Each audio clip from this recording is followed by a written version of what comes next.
doing what a lot of American fighters don't do. He's crossing the world to go fight George, in a home stadium. First of all, misinformation gets spread all over the motherfucking place. Because most of you motherfuckers, not you, I'm not talking about you per se, but most of the motherfuckers that tweet about boxing, go on social media about boxing, that are out there talking about boxing, don't know shit about the business of boxing. Facts. So a lot of false information and bullshit goes out there.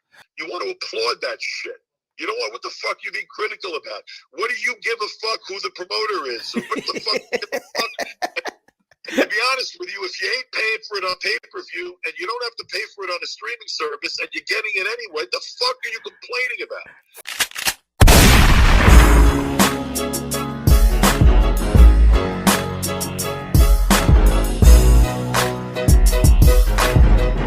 about? Elk City, we back on top, Lou. We back on top. No, man, look, I always mess around there, around that top. I've been around there for a long time, but it's nice to make a huge fight. It's nice to do the right thing. It's the right thing for fans. It's the right deal for George. It's the right deal for Devin. But, it falls right into that big slate of stuff that's coming, May, June, rest of this month. I mean, we're on a big streak of some big events. And, this is going to be the start of cleaning up that 35-pound division. With these two guys fighting, it's only a matter of time till, Lomachenko, God willing, gets out of Ukraine and there's some peace in Ukraine. But you also got Ryan coming back this coming weekend. I'm going to San Antonio tomorrow morning. I'm going to be at the press conference in San Antonio tomorrow for Ryan and Tego. He's going to be in the mix. Tank's in there with Raleigh. I expect him to beat the shit out of Romero. And then Tank's going to be in that picture too. It's a lot of action at 35 and 40 in the next couple of years. And George Cambosa and Devin Haney are in the middle of that action with a huge fight that's going to be at a 50,000-seat stadium June 5th in Melbourne, Australia, June 4th in prime time in the U.S. on ESPN. Wow, that's epic. So the scouting don't stop, huh? The scouting don't stop. No, man, look, it's hey, at least we're getting some results now. I'm thrilled that this happened. I wasn't doing a lot of negotiating or talking in the press for a couple of months. But meanwhile, George had a done deal with Loma, and then the Ukrainian invasion by that piece of shit Putin put that fight on the back burner because Loma made a decision of conscience to stay in Ukraine with his people. And then George told me, I don't want to fight an interim fight. I don't want to fight an intermediary fight. Go get me Devin Haney. Yeah. And at the time that we were locked in to Loma in terms of having made an agreement in principle, but we were giving Loma time to leave, I had conversations with Bill Haney, in which, we talked about the fact that if Loma couldn't leave, I would go to him again, and I would go to the zone again, and I would try to make a deal happen. And that's what we tried to do. And I couldn't get something done with the zone, but I was able to put together something that involves Fox pay-per-view in Australia, Foxtel main event pay-per-view in Australia, and international distribution, but the USA and Canada on ESPN, on the linear ESPN, so it's on your cable system. Yeah. You don't have to get it on the app, so it's going to be a huge worldwide event on June 5th, and I'm happy we got it done. But it got done because it was the best deal for George, and it was the best deal for Devin. That's why it got done. That's awesome. That's awesome. Just like a year ago, boxing was promoting and marketing the Four Kings. Ain't nobody was talking about George Cambosa. It was talking about T.O., Tank, Ryan, and Devin Haney. And just another year, now it's George Cambosa. Now nobody's talking about the Four Kings. And I know that was prematurely. I didn't even support the Four King type of stuff. And I know you didn't support that either. No, because, dude, Four King, man, you got to fight each other because you got to fight each other and you're going to have some real fucking credentials before you start mentioning the names of Hagler, Hearns, Leonard, and Durant. You're in rarefied air, man. Don't mention those motherfucking names until you're in a situation where you're doing a round robin and the best is fighting the best. But you know what, man? Maybe Cambosa's Haney is the beginning of a string or something. And if these guys all start fighting each other, and some of them come out on top some of the time, and some of them come out on top of the others, and they each take a loss or two, but guys are fighting the best in a round robin, that's how you become the four fucking kings. Four kings didn't win every motherfucking fight. That's not what happened. They went in there, though, and the best fought the best, and they thrilled the fucking world. I mean, you think it mattered? You think it hurt Tommy Hearns' career that he lost Hagler Hearns in '85 on tax day, that he lost one of the greatest, most memorable fights in the history of boxing? You know? Yeah. You know, Leonard, Duran, Hearns, Hagler, every one of them took an L, though that L that Hagler took with Leonard will forever, in my mind, be a question mark, because I love Ray, but I thought Hagler won that fight. But, you know, I mean, all those guys, they're the kings because they are for the GOATs, for the greatest of all time. And every one of them fought all comers, man. Every one of them fought all comers. Well, the one thing you could say about Cambosa and Haney and making this fight is those two guys proved they want to fight all comers. I mean, Cambosa is going right from Teofimo Lopez to Devin Haney. And he was going to go Loma, which everyone knows what that also means. It's still reaching for the best. And Devin Haney's doing what a lot of American fighters don't do. He's crossing the world to go fight George, you know, in a home stadium in Australia in front of 50,000 people. Probably 25,000 of them are going to be Greek Australians going crazy for Cambosa. So, you know, Devin's doing what it took, and George proved himself by making the deals he did. And I think that could be the beginning of some great stuff in that division. I'm loving it. And also George Cambosa had to leave his home to capture what he has earned. He had a fight for very little money all over the world to get himself into the mandatory situation. And then when no one believed he could do it, he told the whole world he was going to beat Teofimo's ass. And he did. I mean, he manifested his own destiny, right? Yeah. And then he pulled it off. So, you know, power to him, man. That's why right now he's in that top of the division, and he's the guy with the most belts, and he's the guy that's called a lot of shots. But Devin Haney accepted the challenge, man. He traveled. He got vaccinated, even though it wouldn't have been his preference. He got vaccinated to make the fight happen. He made a deal to go to Australia, and he made a statement that he was going to do what was necessary to make the biggest move in his career. You know, George became the man in one night by beating the man. Now Haney's getting the same opportunity to become the man in one night by beating the man. And if George beats Haney after beating Tio back to back, you better start mentioning his name in any discussion of who's pound for pound. He's got to be put into that mix. Oh yeah, you got to. Right. Hell yeah. So it's that kind of meaningful fight, man. It's like it's a huge mega fight. It's a meaningful fight, and it's going to be fought in Australia in front of crazy number of people in a beautiful state-of-the-art stadium. Well, George Cambosa already tweeted that the ringside has been sold out. The ringside and couple of I mean, the event is doing really, really well so far. I mean, it figured to. I mean, like I said, you know, Melbourne is a great fight city. Victoria, which is the province Melbourne's in, Victoria really, really jumped over themselves to make this event happen. They wanted George's first defense in Melbourne, Victoria, and Melbourne has got like a bigger Greek population than almost any place outside of Greece. It's like one of the biggest Greek populations in the world, and a beautiful, beautiful city. They got some good food, moussaka. They got some good food too. Yeah, so basically, it's great food. It's got some great food, great Greek food, great Italian food. It's a great place to visit. Luke, but it's gonna be a huge event, man. It's gonna be a huge event. Couple questions to clarify, because of course a lot of people have been trying to speculate how the deal. I understand the boxing is a secret society, especially when it comes to negotiations. Man, nothing's a secret society, man. Well, but I mean the details. First of all, misinformation gets spread all over the motherfucking place. Yeah. Because most of you motherfuckers, not you, I'm not talking about you per se, but most of the motherfuckers that tweet about boxing, go on social media about boxing, that are out there talking about boxing, don't know shit about the business of boxing. Facts. So a lot of false information and bullshit goes out there. Facts. Right? But honestly, stuff shit leaks out, but it's up to people involved to hold it in. To hold it in or not hold it in, Yeah, because several weeks, well, it was like 3 weeks before. I just asked you one question: are you optimistic about making the fight with Devin Haney and George Cambosa? You say you optimistic about it. That's all for me. That's all I needed to hear. And then I think Bill. Devin had a loyalty to Hearn and to DAZN. Yeah, I tried to make a fight with Hearn early on. It was his bad that he didn't accept the deal, because it was an incredible deal early on for Hearn and DAZN. Mm-hmm. But he didn't accept it, and that negotiation went away.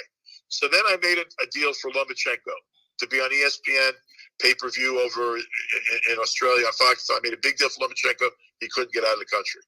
Mm.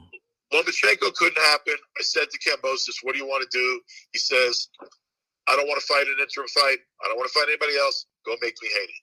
I had already talked to Bill, and I said, "Bill, if you're right, and I think I have a feeling you're right, that Cambosa is not going to leave Ukraine during the war." I said, "If he doesn't go, you have my word. I'm going to try to make a deal." Tried to make a deal with DAZN, couldn't make a deal. Tried to put together something based upon the same kind of deal I put together for Lomachenko, and I was able to put it together. And it's the better deal for George, and it's the better deal for Devin, and it's the best deal for my company too. It's the best deal for everyone involved. So to clarify, hold on.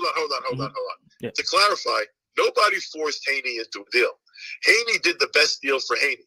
Okay. And if you talk to Bill, motherfuckers shouldn't treat Devin and Bill with this level of disrespect, because if you think that those guys were making as free agents, not having a signed contract with anybody, if you don't think they were going to make people give them the best deal possible, you're crazy. They made the best deal available to them. That's what they did. They made the deal that was in Devin Haney's long-term interest. When they went to DAZN and Eddie in the first place, they made the best deal for them then. They got the most money to have a nice deal where they were going to be developed and have a home, and they got paid well by Eddie and DAZN. Now they had no contract, and they made the best deal possible. That's what happened. Give them some credit. I'm not getting into how much they're making. Yeah, they're making. They're not getting a cent less than Lomachenko was getting to do the deal. But people, no one's announcing what that deal is. Yeah. But honestly, it's a real nice deal. It's not like no one insulted Devin Haney or his father. They weren't doing a deal where they were getting insulted, and nobody handcuffed them and forced them into something long term. They wanted to know a plan. What happens if I win? What happens if I lose? Where are my next few fights coming from? And what are they going to look like? They wanted a plan, and we gave them a plan. That's what's up. So you hear that? It's not like years and years and years. He's not enslaved. I mean, in a couple of years down the line, after who knows? Maybe we continue working together. Maybe he goes back and he does something else because it's a better opportunity lies elsewhere. But for some period of time, there's a series of fights that Devin's going to do, and win, lose, or draw, he knows where he's going to be fighting his next few fights, and why wouldn't you think that was something that a 23-year-old dad who's done a pretty damn good job getting his kid to this point in time, why wouldn't people think that these people weren't doing what was best for them? What they're doing is doing what's best for them. They didn't throw. They're not taking some insulting deal. No one has them locked into eternity. The same way they made the best deal for themselves a few years back when they went to DAZN and Eddie, they made the best deals for themselves now when they're going to work with myself and Top Rank in a series of fights. To be you debunked what the narrative out there about the pay cut already, about the Lomachenko he took. It was a different deal from Lomachenko. No one was first of all. Mm-hmm. Lomachenko wasn't doing a bad deal for himself. He said it was a narrative wherever back when. Yeah. Lomachenko's taken so little, he's making the fight happen. No, that was never true. Lomachenko did a deal he was comfortable with, and he was happy with. He made it with his promoter. Okay? Mm-hmm. When I had a structure made that allowed me to go pay-per-view in Australia, not streaming, and do ESPN in the US and Canada, and do other broadcasters around the world. So it's that same sort of way of distributing that's being done. And with respect to Devin's he said publicly, I'll take the same deal.